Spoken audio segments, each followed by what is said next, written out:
No es un versículo que podemos tomar y aplicarlo a nuestro juego o partido de fútbol y decir somos más que vencedores en Cristo. O sea, no se trata de esas cosas materiales o cosas temporales, como este versículo se ha sido sacado del contexto y la gente lo han usado y lo han abusado para decir cosas que realmente no dice.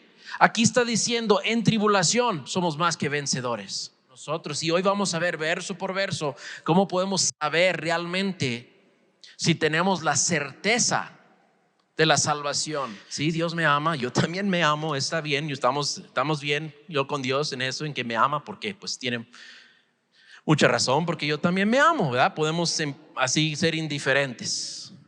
Cristo murió por ti, sí, pero hay peores pecadores, entonces, pero Dios no. Aun sabiendo nuestro peor pecado, Dios extendió su amor para con nosotros. Pero no podían acabar con los cristianos, porque el denuedo que uno tenía a decir Cristo es curios, los demás detrás de él decían: cuando me toca a mí también voy a decir Cristo es curios. Cabo, ¿cómo van a matar a todos? Y capítulo 8 es el brillo del diamante, ese anillo de compromiso que Dios dio a nosotros como iglesia. Yo veo las hermanas están sonriendo, los hermanos están indiferentes, ¿verdad? Que nos hace un diamante, pero las hermanas están: ay, qué bonito, ¿verdad? O sea, Romanos 8 es el brillo del diamante. Hermanos, también se deben emocionar, ¿verdad? Porque estas palabras para con nosotros nos fortaleza en tribulación, en angustia y en prueba. Entonces lo que quisiera hacer primero es leer del 31 hasta el 39 para que vean todo ese pasaje junto, y luego vamos a hacer como hacemos cada domingo, cada reunión, ir verso por verso examinando el texto y aplicando a nuestra vida hoy. Romanos 8:31. Yo creo que sería bueno ponernos de pie porque estamos entrando en pasaje muy sagrado, muy especial. Esta es la palabra del Señor. Dice: ¿qué pues diremos a esto? Si Dios es por nosotros, ¿quién contra nosotros? El que no escatimó ni a su propio Hijo, sino que lo entregó por todos nosotros, ¿cómo no nos dará también con él todas las cosas? ¿Quién acusará a los escogidos de Dios? Dios es el que justifica. ¿Quién es el que condenará? Cristo murió, mas aún él también resucitó, el que además está a la diestra de Dios, el que también intercede por nosotros. ¿Quién nos separará del amor de Cristo? ¿Tribulación o angustia, o persecución, o hambre, o desnudez, o peligro, o espada? Como está escrito: por causa de ti somos muertos todo el tiempo, somos contados como ovejas de matadero. Antes, en todas estas cosas somos más que vencedores por medio de aquel que nos amó. Por lo cual estoy seguro de que ni la muerte, ni la vida, ni ángeles, ni principados, ni potestades, ni lo presente, ni lo porvenir, ni lo alto, ni lo profundo, ni ninguna otra cosa creada nos podrá separar del amor de Dios que es en Cristo Jesús, Señor nuestro. Sí, Señor, te damos gracias por ese amor eterno, este amor tan profundo, tan rico, amor eterno. Jamás se acaba, ese amor inagotable. Te damos gracias por ese amor y pedimos, Dios, que tú nos ayudas a entender tu palabra, que nos bendice, Señor, con más conocimiento de tu corazón, para poder seguir en este mundo a pesar de las tribulaciones, a pesar de las pruebas y angustias. Podemos seguir sabiendo que tú nos amas y que tú obras todas las cosas para nuestro bien si te amamos.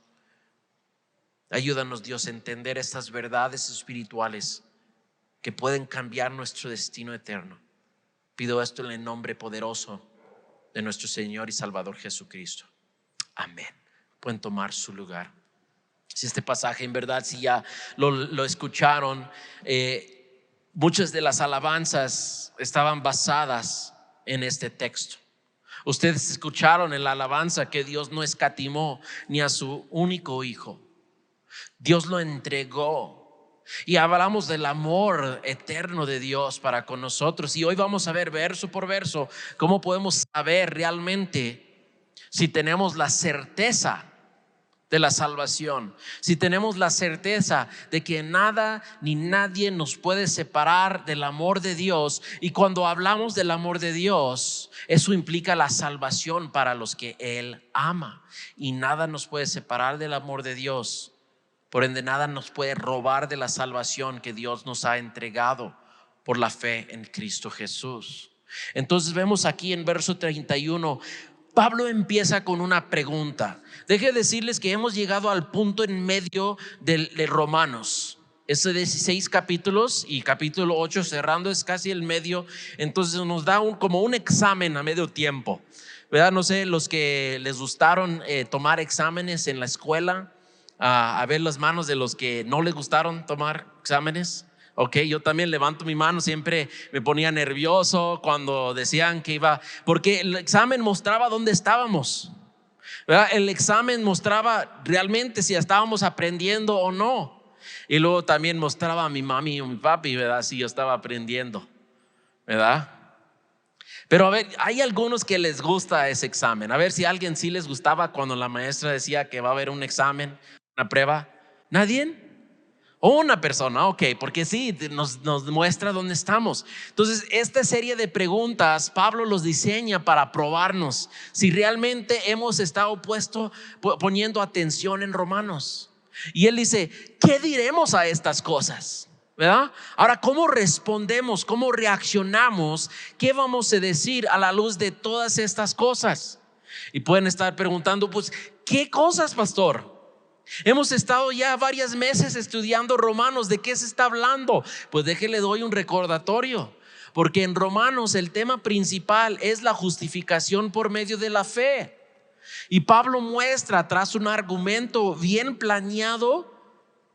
Dios le dio el Espíritu Santo para ayudarle a organizar este argumento, para mostrarnos que la ley de Dios, ¿cuántos conocen algunos de los 10 mandamientos? No robar, no mentir, no codiciar, son parte de la ley, pero en grande son muchas leyes que están diseñadas para que nosotros seamos honestos con nosotros mismos y con Dios. Decir, Señor, reconozco que soy un pecador, ¿verdad? Simplemente con una puedo decir, ¿quién no ha pecado? Y todos tenemos que bajar la cabeza y decir, pues sí, así, ya con esa ya me descalifico de ser perfecto. O uno puede mentir y decir, no he mentido, es una mentira de la mentira, ¿verdad? Entonces Dios nos muestra fácilmente a todos, judíos, no judíos, que la ley está para mostrarnos que somos culpables. Y yo creo que Pablo tenía en su mente el juicio, como los romanos eran bien organizados, igual como los griegos en sus juicios, en sus tribunales. Entonces Pablo está formando un argumento diciendo la justificación por la fe es necesaria porque todos somos culpables. Y los judíos tenían ese entendimiento como Dios los había escogido, y nosotros también podemos tener este entendimiento y pensar, pues como Dios nos ha escogido, pues las leyes son para los pecadores allá afuera. Dios me ama y Él no ve lo que hago. Dios cierra sus ojos cuando yo peco, pero Él así mueve el dedo cuando los demás pecan. Pero está diseñado para hacernos humildes delante de Dios, para callar nuestra boca y decir, Dios, sí soy pecador, cámbiame. Porque esa verdad es una verdad bíblica. Pablo lo muestra desde el Antiguo Testamento, pero aparte que sea una verdad bíblica, es una verdad efectiva. Que cuando creemos esta verdad, que Dios nos perdona, que Dios nos declara justos delante de Él, esa verdad nos debe llevar a cambiar. ¿Ya me has perdonado todo? Lo pasado, lo presente y lo futuro me vas a perdonar. Ay, gracias Dios, porque ese perdón borra mi cuenta de pecados. Yo estaba en bancarrota espiritual. Y la Biblia dice que aparte que estábamos en bancarrota espiritual, no solamente perdona nuestra deuda y regresa la cuenta a cero, como Adán y Eva cuando eran perfectos no habían pecados, tenían su cuenta en cero, Pero aún teniendo la cuenta en cero, no nos califica llegar al cielo. Tenemos que tener algo en la cuenta. Tenemos que tener justicia, pero ¿quién realmente puede tener justicia celestial o justicia que agrada a Dios? Porque la Biblia dice que toda nuestra justicia, nuestras buenas obras, son como trapos viejos, porque a veces lo hacemos nomás por ser visto por la gente. Nomás porque la gente dice, qué buena onda, qué buena gente, qué buena mujer, qué buen hombre, ¿verdad? Barre su banquete, qué buena mujer, que limpia, ¿verdad? Saluda, buen vecino, buena gente. Y nosotros siempre hacemos cosas para ser visto o por que la gente tenga una buena opinión. Pero Dios dice, esa tampoco no califica. Lo que necesitamos hacer es agradar a Dios. Y la Biblia dice, sin la fe es imposible agradar a Dios. Pero ¿quién tiene suficiente fe para agradar a Dios todo el tiempo? Porque vivimos para agradar a nosotros mismos. Levanta su mano si hoy viviste para agradarte a ti mismo. ¿Sí? Si levantaste y te peinaste porque querías verte agradable en el espejo, si alimentaste algo de comer, un desayuno, es porque no quieres morir, quieres sobrevivir, ¿verdad? Entonces protegemos y cuidamos a nosotros mismos. Vivimos primero para el yo. Entonces no se trata solamente de ser perdonados y tener cuenta cero. Tenemos que tener justicia que nos gana el cielo, pero no podemos ganar al cielo. Entonces Dios hizo algo milagroso, que cuando Cristo murió por nuestros pecados, ¿cuántos saben que Cristo murió por tus pecados? Sí, o sea, es una verdad que yo creo todos podemos reconocer. Un punto u otro hemos escuchado que Cristo murió por los pecados del mundo. Ahora aplícalo. Cristo murió por mis pecados. O sea, no solamente murió por los pecados del mundo, murió por mis pecados. Y no solamente eso, que cuando Dios transfirió nuestra cuenta negativa, todos los pecados los transfirió a Cristo, otra transacción sucedió. La justicia, las buenas obras, todo lo que Cristo hizo para agradar a Dios, eso ya fue transferido a nuestra cuenta. ¿Sí? Y Dios abrió la caja fuerte en el cielo y sacó todas las justicias, todas las cosas que Cristo hizo y lo transfirió a tu cuenta y a mi cuenta. Entonces podemos tener entrada al cielo porque la cuenta estaba en cero. Bueno, estábamos en bancarrota, pero Dios liquidó la cuenta ya pagada, toda tu deuda, y aparte de eso nos transfiere la justicia de Cristo y ahora podemos llegar al cielo. Y Pablo dice, ¿ahora qué vamos a decir a eso? ¿Cómo respondes a estas verdades? Podemos responder con indiferencia. Si lo hemos escuchado muchas veces, sí, Dios me ama, yo también me amo, está bien, y estamos bien, yo con Dios en eso, en que me ama, porque pues tiene mucha razón, porque yo también me amo, ¿verdad? Podemos así ser indiferentes.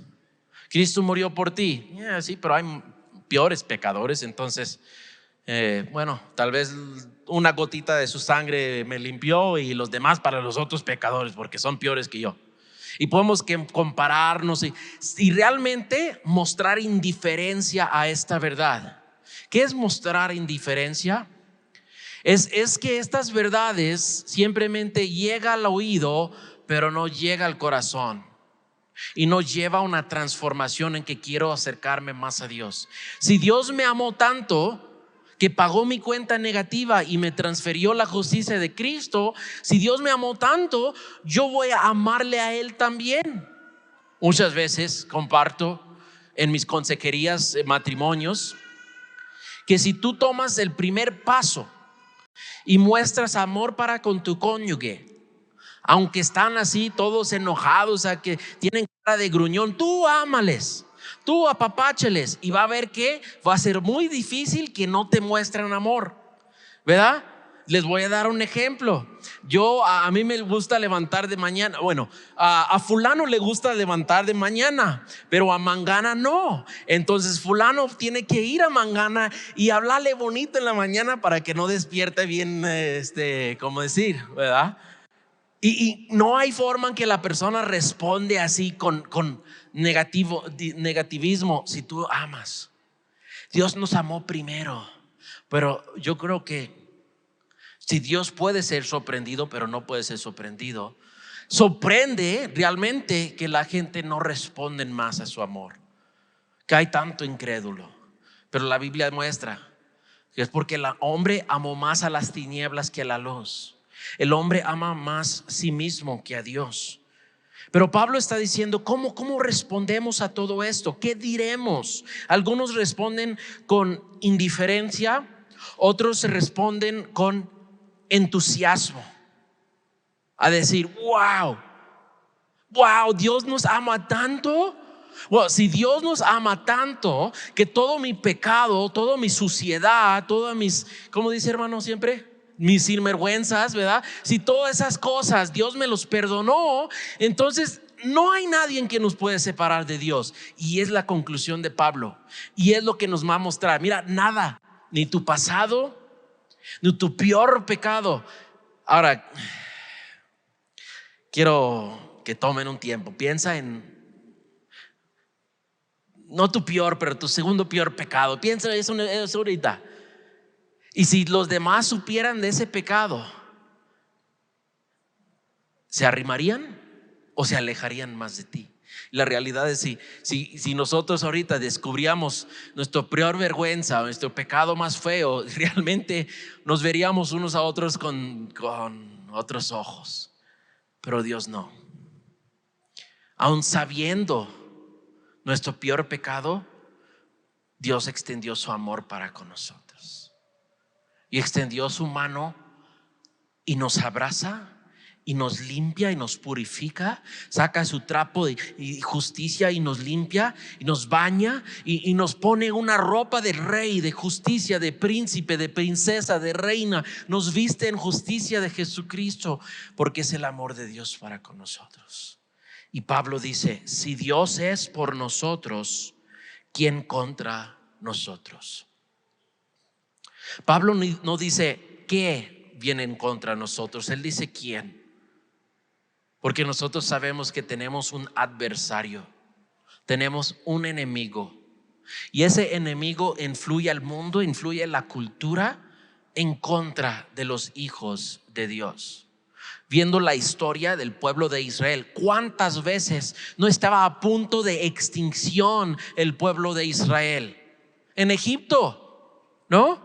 No estaban a punto de extinción cuando el faraón decidió matar a todos los varones y sobrevivieron, porque nada los puede separar del amor de Dios.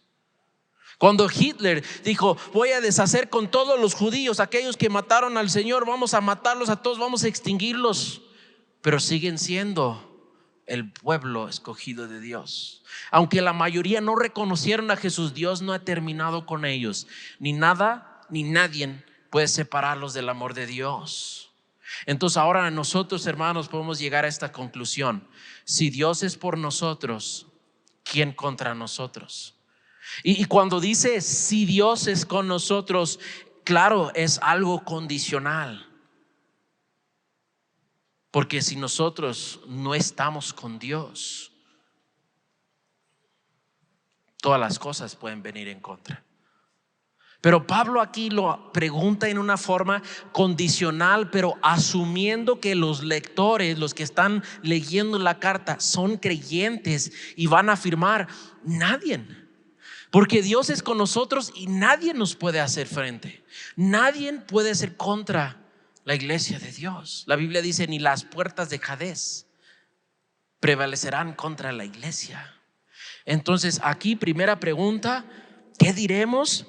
Que esto es una verdad maravillosa que muestra que Dios está con nosotros.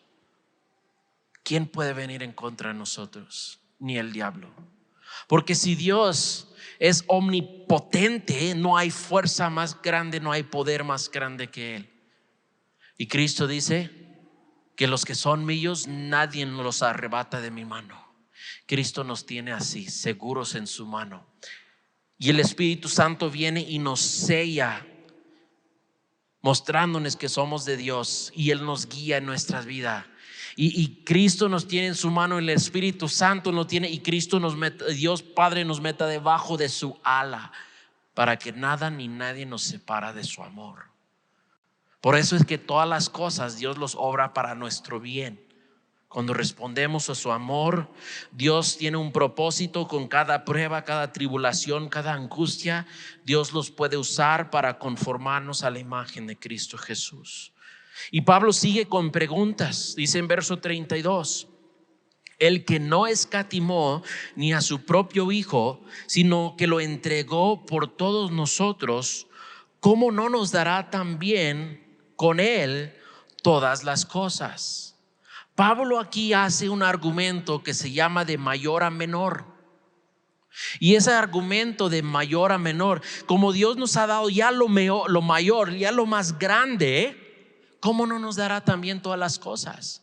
Piensa, si fueras con una joyería y el dueño ahí te decía: te quiero regalar este diamante de 5 quilates, ¿lo tomarías? ¿Lo recibirías? ¿Sí? Algunos están diciendo: pues ¿por qué me lo va a regalar? Ponle que es un hombre que quiere darte esa bendición y dice: aquí está, un diamante, no de vidrio, de veras. ¿Qué dirían? ¿Tendrían vergüenza pedirle una bolsa para llevarlo a casa? ¿Tendrían vergüenza? No, porque ya te regaló algo tan precioso que regalarte la bolsa para llevártelo a la casa no es nada. Entonces Dios ya nos dio el regalo más precioso, su propio Hijo, y no lo escatimó. O sea, Dios no retuvo lo que más necesitábamos: un Salvador. Si Dios entregó su Hijo para morir en la cruz por mis pecados, por tus pecados, ¿por qué no daría juntamente con él todo lo que necesitamos para vivir una vida piadosa? ¿Por qué no dará también con él todas las bendiciones celestiales para poder vivir, para agradarle? Mira lo que dice Efesios capítulo 1 verso 3. Es muy importante entender esto. Dice Efesios 1:3: bendito sea el Dios y Padre de nuestro Señor Jesucristo, que nos bendijo con toda bendición espiritual en los lugares celestiales en Cristo. Hermanos, si estamos en Cristo, en Él Dios nos ha regalado, ¿qué dice? Toda bendición espiritual. Amén. ¿Quién quiere bendición espiritual de parte de Dios? Que tal vez levantaríamos la mano también si diría una bendición física o material también. Sí, yo creo que podemos esperar de Dios bendición. Podemos pedir que Dios nos guarda, que provee. Jesús dijo: mira cómo Él alimenta a los pájaros del cielo, que no trabajan, que no están preocupados almacenando para el día de mañana. No, los pájaros confían en Dios. Si Dios les da de comer, ahí está el argumento otra vez, mayor a menor. Si Él da comida a los pájaros, lo más menor, ¿por qué no dará a ti también alimento? ¿No eres más precioso delante de Dios que un pajarito? Y ahí los escuchamos. Están cantando, están alabando a Dios. No están gritando: oye, tíranos semilla. No, Dios cuida de ellos. Entonces vemos ese argumento, que Dios ya nos dio la vida eterna en Cristo Jesús.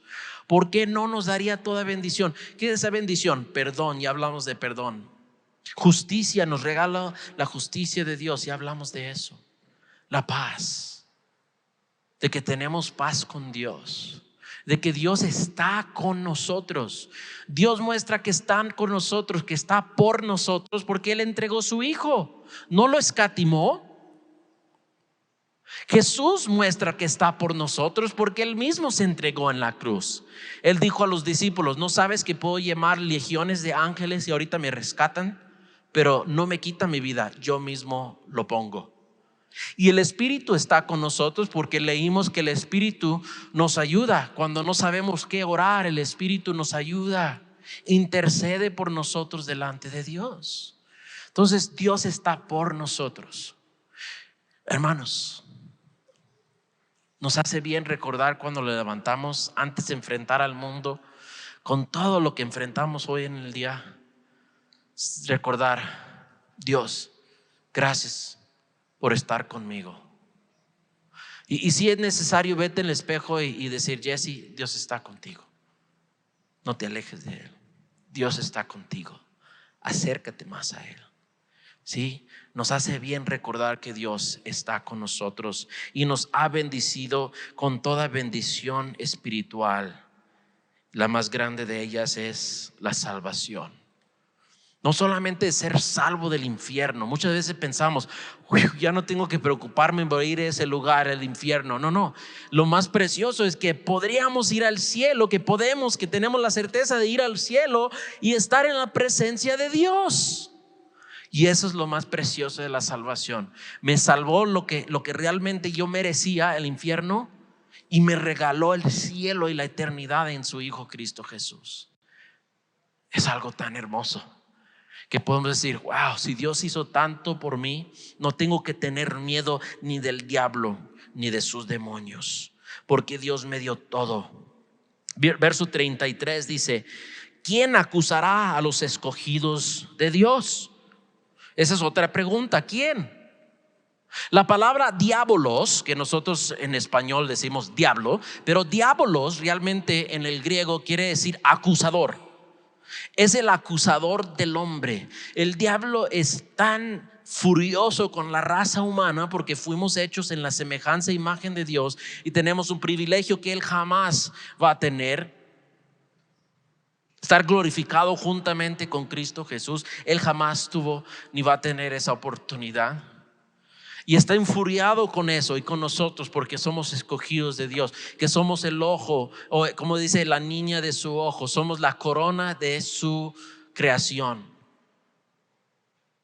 Y es el adversario del hombre y el acusador del hombre. Si han leído el libro de Job, el primer capítulo nos marea un poquito porque sabemos que el diablo tiene acceso a Dios y va delante de Dios y acusa al hombre delante de Dios. Y él fue: Job nomás te adora porque le has bendecido con riqueza. Quita todo lo que Job tiene y va a ver que ya no te va a adorar. Él estaba acusando a Dios, a Job, de ser un convenenciero, de ser alguien que nomás ama a Dios porque Dios le ha bendecido. Y él está acusando a Job de ser insincero en su amor y su adoración a Dios. El enemigo está constantemente acusándonos, pero ya que estamos arropados, ya que estamos vestidos en Cristo Jesús, Cristo es nuestro abogado y Él nos defienda. Cuando el enemigo viene para decir ni siquiera tiene que mentir, nomás tiene que mirarnos un ratito y decir: ¿viste lo que hizo? Eso era soberbio. ¿Viste lo que hizo? Esa envidia, mira cómo está mirando, eso es lujuria, mira lo que está diciendo, esa es mentira. El diablo nomás nos tiene que seguir con un ratito al día y tiene muchas cosas de que acusarnos delante de Dios. Pero ya estamos en Cristo Jesús. Ahora, los que no están en Cristo Jesús, cuidado, porque el diablo arroja esas acusaciones y se van acumulando en contra de esa persona. Hasta el día del juicio, Dios va a llover su ira sobre esa persona durante toda la eternidad por cada mentira, cada palabra, cada acción, cada pensamiento en contra de la voluntad de Dios. Se va acumulando y estará pagando ese pecado en contra de Dios, porque el diablo va señalando todo. ¿Quién acusará a los escogidos de Dios? Esa palabra escogidos nos recuerda que Dios nos conoció antes y Él escogió amarnos. No es porque hemos ganado su amor, no, Él decidió. Amar es una decisión y Dios decidió amarnos por su gracia y su misericordia. ¿Quién acusará a los escogidos? Dios es el que justifica, y cuando Dios justifica ya no hay acusaciones. ¿Quién es el que condenará? Dice verso 34. Condenará es decir que es culpable, no solamente hacer la denuncia, pero ya es juzgar a esa persona por culpable y condenarlos. ¿Quién condena?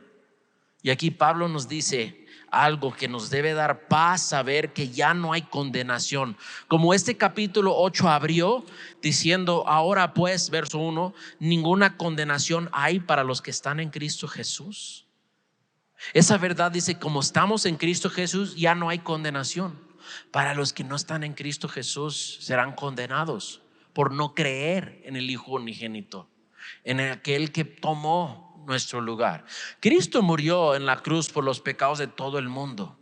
Ya no es cuestión de pecado, Él ya pagó por todos los pecados. Ya es cuestión de creer, de tener fe en su obra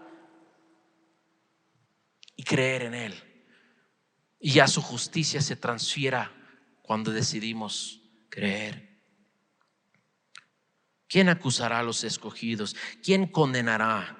Y dice aquí la obra de Cristo, 4 partes de nuestro Salvador. Dice: Cristo es el que murió, mas aún el que también resucitó, el que también está a la diestra de Dios, el que también intercede por nosotros. 4 cosas que Pablo menciona aquí acerca de la obra de Cristo. Número 1, Él murió. Vamos unas páginas a la izquierda a Romanos 5:18.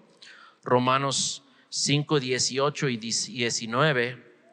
Dice: así que como por la transgresión de uno, eso es Adán, por la transgresión de uno vino la condenación a todos los hombres. Todos hemos heredado esa naturaleza pecaminosa de nuestros padres originales, Adán y Eva. Por la transgresión de uno vino la condenación a todos los hombres. De la misma manera, por la justicia de uno vino a todos los hombres la justificación de vida. Porque así como por la desobediencia de un hombre los muchos fueron constituidos pecadores, así también por la obediencia de uno los muchos serán constituidos justos. Esa obediencia, ¿se acuerda cuando Jesús estaba en el jardín de Getsemaní y él dijo al Padre en oración: Padre, si es posible que pase esta copa de mí, mas no se hace mi voluntad, sino se haga tu voluntad? Cuando Cristo así nos demostró que Él lo hacía por obediencia al Padre, por voluntad al Padre, Él murió por nosotros, Él también nos declara justos en Él. Cristo murió. Continúa Pablo en Romanos 8 diciendo: mas aún el que también resucitó. Nosotros somos salvos por la muerte de Jesucristo, no por la resurrección.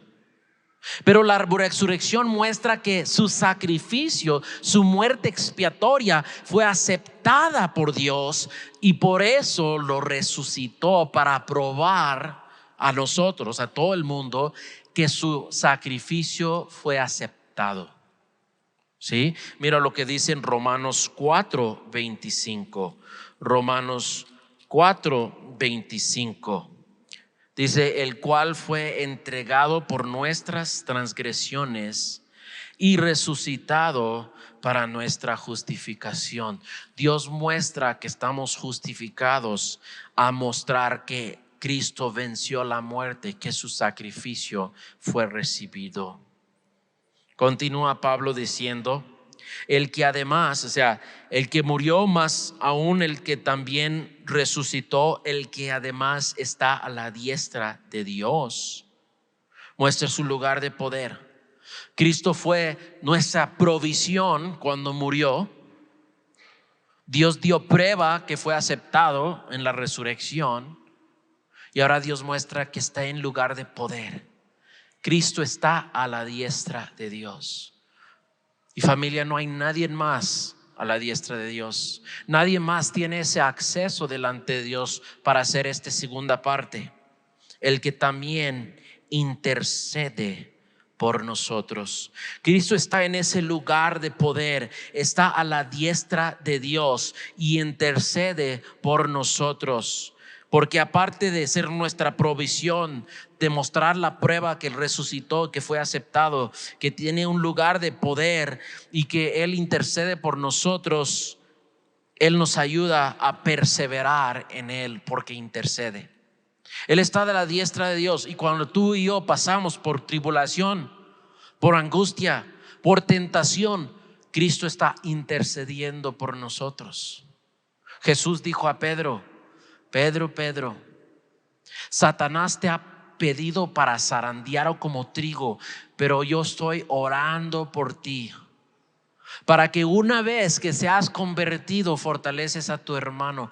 Pedro pecó. él negó a Jesús 3 veces, pero porque Cristo estaba orando por él, él perseveró, se arrepintió. Él también se podía haber ahorcado como Judas, pero él se arrepintió y pidió perdón cuando él tuvo la oportunidad delante de Jesús pedir perdón. ¿Por qué? Porque Cristo estaba intercediendo, que su fe no flaqueara. Y cuando faltó, y cuando flaqueó, y cuando negó a Jesús, Cristo siguió orando por él. No dijo, ahora sí, ya me negó 3 veces, Padre, pégalo con un relámpago. No, Jesús dijo, Padre, restáuralo. Y Cristo mismo fue ese instrumento de restauración. Cuando dijo, Pedro, ¿me amas? Una vez. Sí, Señor, tú sabes que te amo. Pedro, ¿me amas? Sí, Señor, tú sabes que te amo. Y cada vez Jesús le recordó, entonces cuida mis ovejas, entonces alimenta mis ovejas. Y al último, la tercera vez, Jesús le dijo, Pedro, ¿me amas? Y ya le cayó el 20 y dijo, Señor, tú sabes que te quiero. Cristo es el instrumento de reconciliación, porque Él cuando intercede es porque realmente tiene influencia con el Padre, está en lugar de poder. Él ya se entregó como nuestro sustituto. ¿Por qué no va a pedir a Dios que nos ayude a perseverar? Y si nosotros perseveramos, estamos seguros en su mano, la salvación que tenemos es salvación cierta. No la podemos perder. ¿Por qué? Porque Cristo está intercediendo por nosotros. No es porque hay algo en nosotros, sino porque ya Él nos escogió desde antes de la fundación de la tierra y nada nos puede arrancar de sus manos. Como Cristo está intercediendo por nosotros, nada puede separarnos de Él. Y Pablo continúa este argumento, versos 35 a 39, está resaltando el amor de Dios en Cristo Jesús. Y él hace estas preguntas porque son preguntas que realmente debemos de considerar, porque nosotros flaqueamos en nuestra fe y una tentación y una tribulación, y nosotros igual podemos fallar como Pedro. Pero nuestra salvación no depende de nuestra perseverancia, sino depende de la misericordia y la gracia de Dios, porque Él nos sostiene. Dice aquí en verso 35, ¿quién nos separará del amor de Cristo? Y aquí se refiere al amor de Cristo para con nosotros. No se basa en nuestro amor por Dios, porque nosotros podemos decir con la boca que amamos a Dios y el segundo después fallamos a Dios porque amamos a X o aquello antes que Él, y fallamos. Pero Pablo nos va a mostrar que no depende de mi amor por Dios, porque mi amor por Dios es débil. Mi fidelidad para con Dios es débil, pero depende de la fidelidad de Dios y de su amor para con nosotros. Y Pablo dice, ¿quién nos separará del amor de Cristo?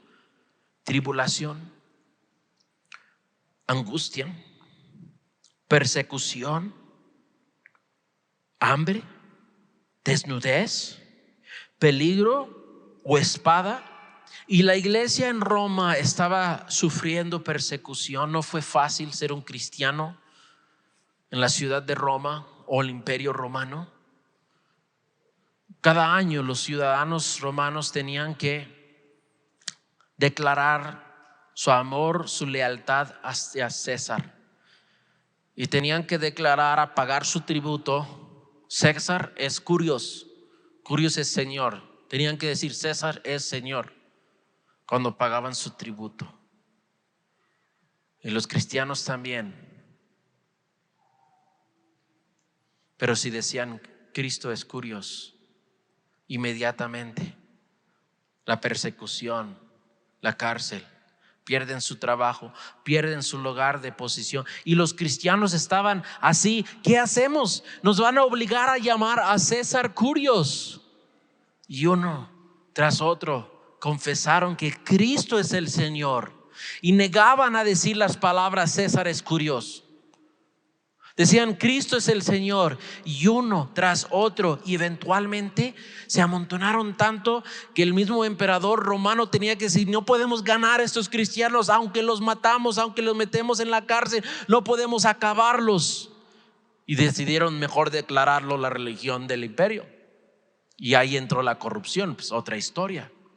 Pero no podían acabar con los cristianos, porque el denuedo que uno tenía a decir Cristo es curios, los demás detrás de él decían: cuando me toca a mí también voy a decir Cristo es curios. Cabo, ¿cómo van a matar a todos? Y uno tras otro, pasando por tribulación, algunos flaquearon y tiraron su moneda y dijeron: César es curioso.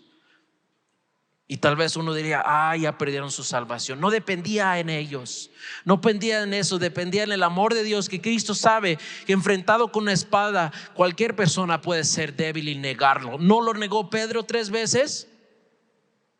Cristo quiere fortalecernos para que jamás lo negamos, pero no es el pecado imperdonable. Dios nos fortalece, porque a algunos de nosotros se nos hace difícil simplemente decir a los compañeros del trabajo que somos cristianos. No por espada o por cárcel o por persecución, simplemente porque se van a burlar de nosotros, nos van a llamar a hermanos o aleluyas o como quieran, pero no es nada en comparación a lo que ellos flaquearon o lo que ellos, enfrentaron. Pero no se basa en nosotros, se basa en el amor de Dios. Tribulación, pasaban por tribulación por creer en Cristo. Angustia, eso puede incluir cualquier tribulación, cualquier circunstancia difícil que podemos enfrentar en este mundo.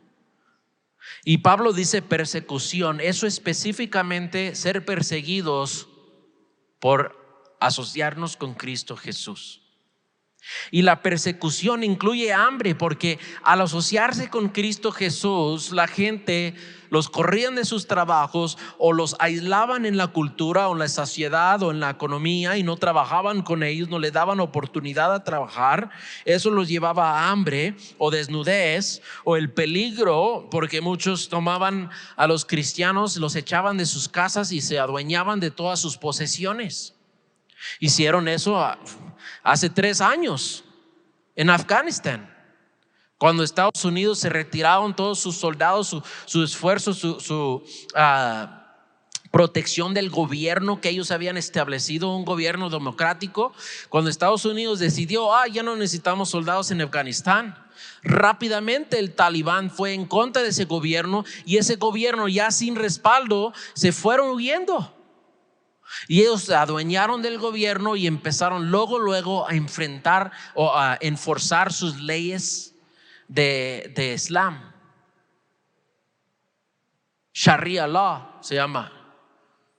Y cualquier persona que es cristiano pueden perder todas sus pertenencias, pierden su lugar en la sociedad, su oportunidad a votar o tener derecho como ciudadano, inmediatamente lo perdían.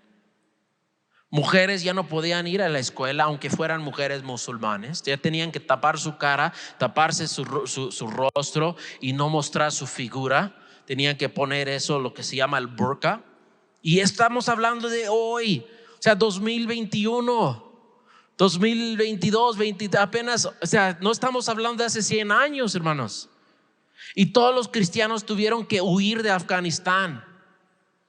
Y Pastor West, ustedes escucharon su testimonio octubre pasado, cómo rescataron a miles por las montañas, y literalmente están llevando a ex militares que son cristianos y entran con sus armas para rescatar a los cristianos que están huyendo por su vida.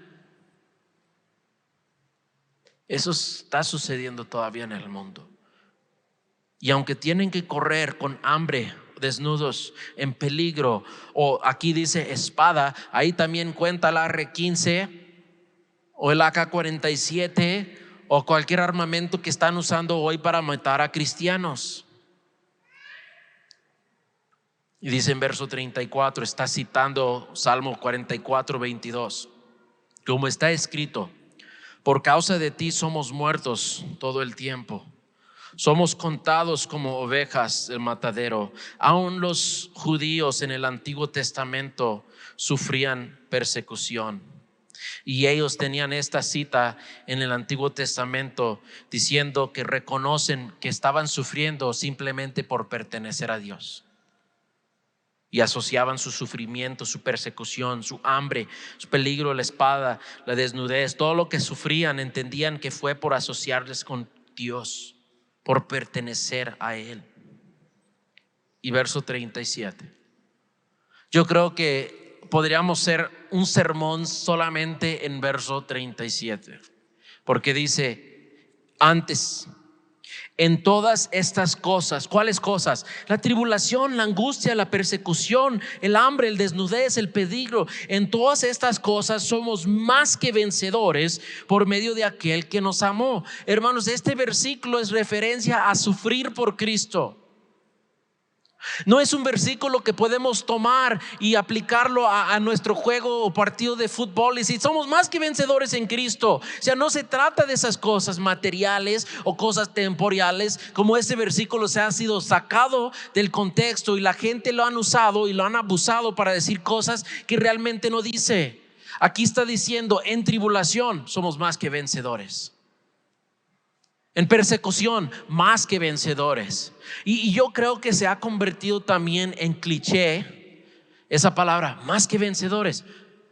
Toma un momento, piensa en eso. ¿Cómo que más que vencedor? Hay perdedores y hay ganadores. ¿Cómo que más? El vencedor, el que gana la guerra, está contento porque se ganó la guerra, ya no va a pelear, su vida no está en peligro y ganó el propósito por el cual estaban en guerra. Nosotros ser más que vencedores, aún estando todavía en guerra, aún estando luchando, somos más que vencedores, porque no depende de la batalla en el momento. Ya somos vencedores. Dios ya nos ha dado la salvación. Ya tenemos toda la bendición en lugares celestiales. Entonces no se trata de guerra terrenal o territorial. Ya somos más que vencedores, porque nuestra victoria está en Cristo Jesús y no está a un nivel terrenal, es un nivel celestial. Sea persecución, aún en la muerte. ¿Cómo podemos ser más que vencedores? Como Pablo dijo: el vivir es Cristo, el morir es ganancia. A matarnos nos envía directamente a la presencia de Dios, donde dice: hay plenitud de gozo para siempre. Entonces nos hacen un favor. Nos llaman directamente, nos envían directamente a la presencia de Dios. No hay favor más grande. Por eso David dijo: aunque ande en valle de sombra de muerte, no temeré mal alguno, porque tú estás conmigo. Tu vara y tu cayado me infundirán aliento. Dios está con nosotros, Él está por nosotros. Nada nos separará de Él. En todas estas cosas somos más que vencedores, porque somos los mejores. No, por aquel que nos amó. Sigue siendo el amor de Cristo que nos hace más que vencedores. El amor de Cristo es el tema principal. Y por eso Pablo en verso 38 a 39 exalta el amor de Cristo y dice esto. Lo voy a leer otra vez completo, del 38 al 39, y luego vamos más despacito.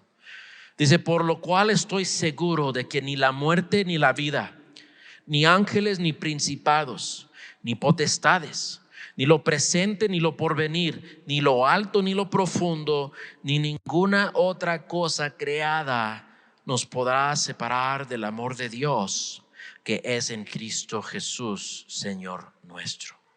Pablo dice que él está seguro.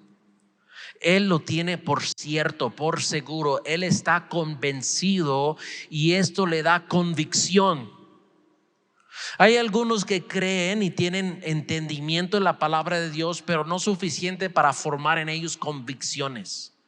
Convicciones moldea nuestra actitud y nuestro comportamiento enfrentado a tribulación, enfrentado a la angustia, enfrentada al hambre, al desnudez, enfrentada a todas esas pruebas, la persona que está convencido del amor de Dios, no voy a decir que no sufre, no voy a decir que no duele, no voy a decir que no tiene momentos de debilidad, pero sabe que su certeza de su salvación descansa en Dios, no en nuestro éxito o fracaso. Es el amor de Dios.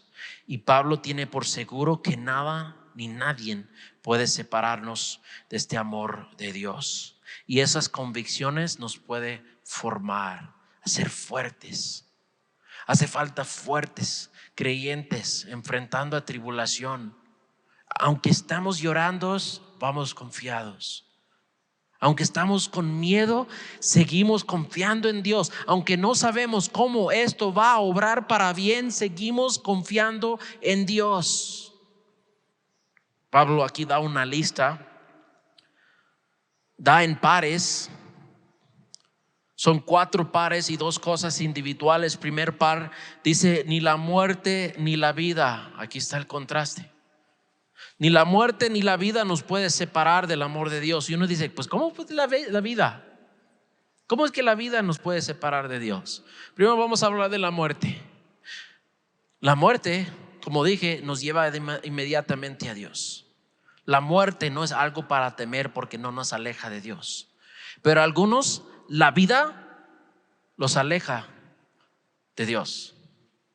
No del amor de Dios. Si nosotros estamos en Cristo, otra vez, nada nos puede separar de Dios. Pero los que están fuera de Cristo, ¿sabes por qué la vida los aleja de Dios? Por las canciones. La vida hay que vivirla, la vida loca, o sea, todo lo que el mundo está diciendo, vivir la vida, disfrute la vida, vivir hoy. Solamente hay una vida, hay que disfrutarla, hay que ir a aquello. La gente se pasan tanto tiempo viviendo sus vidas que ignoran al dador de la vida, a Dios. Y viven por experiencias. Viven por acumular experiencias, emociones, cosas, y viven, pero sin Dios en la vida. Eso puede separar al no creyente. Mas el creyente sabe vivir la vida, disfrutarla agradando a Dios, dando gracias a Dios. El creyente es alguien que cuando va a la playa no dice, ay, voy a descansar, dame una margarita. No, va a decir, ay, qué bonita playa, gracias Dios por tu creación. Y sabe apreciar las cosas, porque todas son cosas que Dios nos ha regalado en Cristo Jesús. Pero no nos desviamos, no nos perdemos por estar delante de una playa o delante de una montaña o enfrentado con una tentación, porque sabemos que nosotros vivimos por una vida eterna, no una temporal. Dice ni ángeles ni principados. Otra vez él contrasta vida, muerte, ángeles, principados. Algunos son distraídos por los ángeles, por los huestes celestiales, y dan culto a ángeles o culto a creación de Dios o culto a cosas. Esta palabra ángeles, lo puede también traducir a que dan culto al ejército celestial, como algunos ven las estrellas y yo soy signo de Libra o de Tauro o X y aquello, y van detrás de esas cosas y están distraídos del quien realmente nos ama, es Dios. Se distraigan mirando los ángeles o los principados. Eso es ya una referencia a los ángeles caídos, aquellos que buscan distraer a la gente de Dios, los demonios. 2 parejas vimos: la vida, la muerte, ángeles, principados. Hay uno singular, esas potestades, y es una referencia al gobierno o poder o autoridad. Y en ese tiempo Roma se estaba convirtiendo en enemigo a la iglesia, y dice: ni la autoridad ni el gobierno te puede separar de Dios, ni lo presente ni lo porvenir. Lo que estás enfrentando hoy o tu peor miedo de mañana, eso no te puede separar del amor de Dios si estás en Cristo Jesús. Ni lo alto ni lo profundo, una referencia, no hay nada en el cielo, nadie puede acusarte en el cielo para separarte del amor de Dios. Ni en lo profundo, ni con todas las cosas que el infierno sabe de nosotros y nuestros pecados. Eso tampoco nos puede separar de Dios. Pero es un extento. Él está diciendo ni lo alto, ni lo profundo, ni lo presente, ni lo porvenir. Nada, ninguna de estas cosas. Y él termina con otro singular. Dice ninguna otra cosa, que eso está refiriendo a todas las cosas creadas, incluyendo a nosotros mismos. Si estamos realmente en Cristo Jesús, no podemos separarnos de su amor. Alguien ha dicho, pero esa persona que estaba en la iglesia, de hecho también predicó, y esa otra persona que también tocó en el grupo de alabanza y ya no están en la iglesia y regresaron al mundo. Bueno, si son verdaderos creyentes, regresarán al redil y mostrarán ser realmente hijos pródigos. Pero hay algunos que por un tiempo se vestían de cristianos o pretendían ser creyentes, pero realmente mostraron que su fe no era una fe genuina. Y al apartarse simplemente muestran que realmente no eran hijos de Dios. Porque Dios conoce a sus hijos y Él es conocido por sus hijos. Jesús dijo, mis ovejas oyen mi voz y me conocen y me siguen. Ni una otra cosa nos podrá separar del amor de Dios, que es en Cristo Jesús, Señor nuestro. Hemos hablado del amor de Dios, pero tal vez alguien aquí está dudando. Tal vez yo no estoy en Cristo Jesús.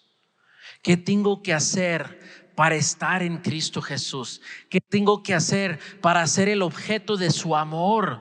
Para todo lo que tú leíste, todo lo que acabamos de escuchar, sea cierto para mí. Es tan fácil. La Biblia dice, la palabra es tan cerca, está en nuestros labios.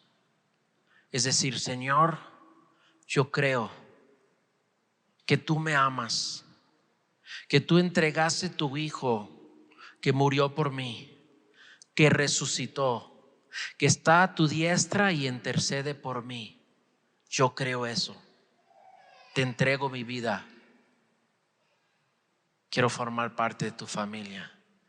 Y no hay una receta, no hay una oración mágica, simplemente lo que les acabo de decir, creer eso. Lo confiesas con tu boca, pero lo crees en tu corazón. Y si realmente crees que Cristo murió por ti, el amor de Dios está sobre ti y tú estás en el amor de Dios. Vamos a dar un momento de orar y les quiero dar oportunidad. Si tú quieres estar en el amor de Dios que está en Cristo Jesús, quieres reconocer a Cristo como Kurios, confesar a Cristo como tu Señor, les voy a dar oportunidad. Es un paso de fe a declarar a Cristo como tu Señor. Y no es algo que solamente hacemos levantando la mano, es algo que hacemos diario, viviendo una vida en pos de Él. Vamos a orar. Señor, te doy gracias en esta tarde por tu palabra, tus verdades, que nos fortalece, que nos recuerda tu amor. Y Padre, tal vez hay alguien aquí que no saben si tienen esa certeza de que tú les amas. Pido, Dios, que tú en este momento confirmas tu amor para con ellos y que tu Espíritu les dé la fortaleza de confesar el amor que tienen a responder a Cristo Jesús. Pido, Dios, que tú obres por el Espíritu Santo, atrayendo más a tu reino, Señor. Pido esto en el nombre de Jesús. Si tú quieres confesar a Cristo Jesús, levante tu mano. Quiero decir una oración por ti. Si tú crees que Cristo murió en la cruz por tus pecados, que Él resucitó y está a la diestra de Dios, y quieres que Él intercede por ti, levante tu mano. Quiero orar por ti. Amén. Dios ve cada mano y Él conoce los corazones. La Biblia dice que si creemos que Cristo murió por nosotros, nosotros recibiremos el perdón de todos los pecados pasados, presentes y futuros. Y Dios transfiera su justicia a nosotros. Amén. Vamos a orar. Señor, una vez más vengo delante de ti y oro por todos aquellos que han levantado su mano, Dios. Que tú los recuerdas de tu amor cada día. Y venga lo que venga en nuestras vidas, Señor, tú adiestras nuestros pasos en pos de ti. Tú nos fortaleces y tú nunca nos desampares, nunca nos dejas, Señor. Tú nos fortaleces para caminar en tu amor. Y pido, Dios, por ellos que los hagas nacer de nuevo. Les regalas tu Espíritu Santo y los seas como tus hijos, Señor. Pido en el nombre de nuestro Señor y Salvador Jesucristo. Amén.